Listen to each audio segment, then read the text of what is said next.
सोचिए, अगर आपके कमरे में रखी एक साधारण सी गुड़िया रात के अंधेरे में खुद चलने लगे। जब आप घर से बाहर जाएं, तो वापस आने पर वो अपनी जगह से गायब मिले और फिर एक दिन उस गुड़िया के पास आपको एक कागज मिले जिस पर लिखा हो हेल्प मी। क्या आप इसे सिर्फ मजाक समझेंगे या फिर आपको भी लगेगा कि आपके घर में कुछ अलौकिक मौजूद है? आज की कहानी है दुनिया की सबसे खतरनाक और रहस्यमयी गुड़िया की, एनाबेल। एक ऐसी गुड़िया जिसे आज भी कांच के एक बंद बॉक्स में रखा गया है और जिसके ऊपर लिखा है वार्निंग, डू नॉट ओपन। लेकिन आखिर ऐसा क्या हुआ था जिसकी वजह से एक साधारण सी गुड़िया दुनिया की सबसे डरावनी वस्तुओं में शामिल हो गई? आइए जानते हैं एनाबेल की असली कहानी। पार्ट 1, 1970 की शुरुआत। ये कहानी शुरू होती है साल 1970 में अमेरिका में रहने वाली एक युवा नर्सिंग स्टूडेंट डोना से। डोना अपने कॉलेज की पढ़ाई कर रही थी और वो अपनी दोस्त एंजी के साथ एक छोटे से अपार्टमेंट में रहती थी।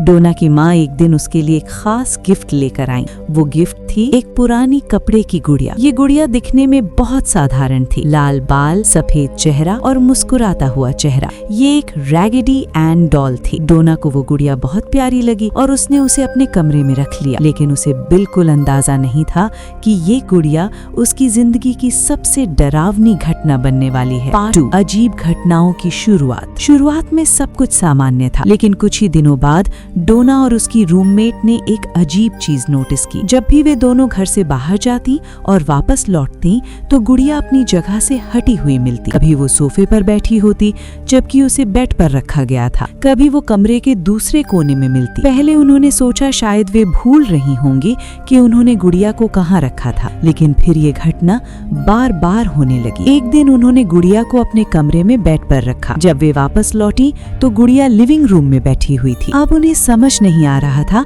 कि ये सब कैसे हो रहा है। क्या कोई उनके घर में छिप कर आ रहा था या फिर कुछ और था? पार्ट 3, रहस्यमयी संदेश। कुछ दिनों बाद एक और डरावनी चीज सामने आई। घर में उन्हें छोटे छोटे कागज के टुकड़े मिलने लगे। उन कागजों पर लिखा होता था हेल्प मी। सबसे अजीब बात ये थी कि वो कागज उनके घर में मौजूद ही नहीं थे और लिखावट भी ऐसी थी जैसे किसी छोटे बच्चे ने लिखी हो। अब डोना और एंजी सच में डरने लगी थी। उन्हें लगने लगा कि उनके घर में कुछ असामान्य हो रहा है। पार्ट 4, दोस्त लू का अनुभव। डोना का एक दोस्त था जिसका नाम था लू। लू जब भी उस अपार्टमेंट में आता उसे हमेशा लगता कि उस गुड़िया में कुछ अजीब है। उसे बार बार महसूस होता कि गुड़िया उसे घूर रही है। एक रात लू अपार्टमेंट में अकेला था। अचानक उसे लगा कि उसके कमरे में कोई मौजूद है। उसे ऐसा लगा जैसे कोई अदृश्य चीज उसके ऊपर बैठ गई हो। वो हिल भी नहीं पा रहा था। Part 5, psychic medium. डरे हुए डोना और उसके दोस्तों ने एक साइकिक मीडियम को बुलाया। उस महिला ने घर की जांच की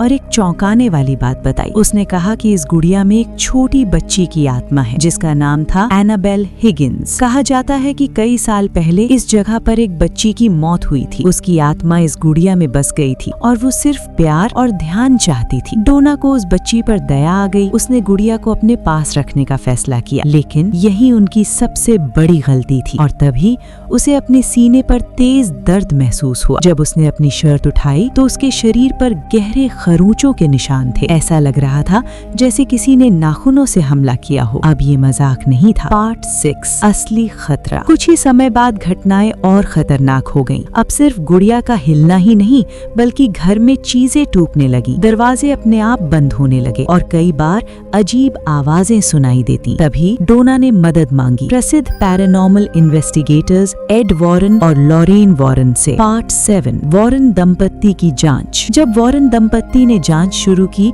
तो उन्हें तुरंत समझ आ गया कि मामला बहुत गंभीर है। उन्होंने कहा कि ये किसी बच्ची की आत्मा नहीं है बल्कि ये एक डेमोनिक एंटिटी है। उन्होंने बताया कि डेमन अक्सर निर्जीव वस्तुओं का इस्तेमाल करते हैं ताकि वे इंसानों के करीब आ सके। ये गुड़िया सिर्फ एक माध्यम थी, असली खतरा उसके पीछे मौजूद खतरनाक आत्मा थी। पार्ट 8, घर से हटाना। वॉरेन दंपत्ति ने तुरंत फैसला किया कि इस गुड़िया को उस घर से हटाना जरूरी है। उन्होंने एक खास प्रार्थना की और फिर उस गुड़िया को अपने साथ ले गए। लेकिन लेकिन कहानी यहीं खत्म नहीं होती। जब वे उस गुड़िया को अपनी कार में ले जा रहे थे तो रास्ते में उनकी कार बार बार खराब होने लगी। ब्रेक काम नहीं कर रहे थे, कार अचानक बंद हो जाती थी। Part 9, occult museum. आज भी ये गुड़िया अमेरिका में स्थित ऑकल्ट म्यूजियम में रखी गई है। ये एक खास कांच के बॉक्स में बंद है। उस बॉक्स पर एक चेतावनी लिखी है, warning, positively do not open. कहा जाता है कि कई लोग जिन्होंने इस गुड़िया का मजाक उड़ाया उनके साथ अजीब हादसे हुए। एक बार एक युवक ने इस गुड़िया को देखकर हंसते हुए कहा, ये तो सिर्फ एक खिलौना है। कुछ ही घंटों बाद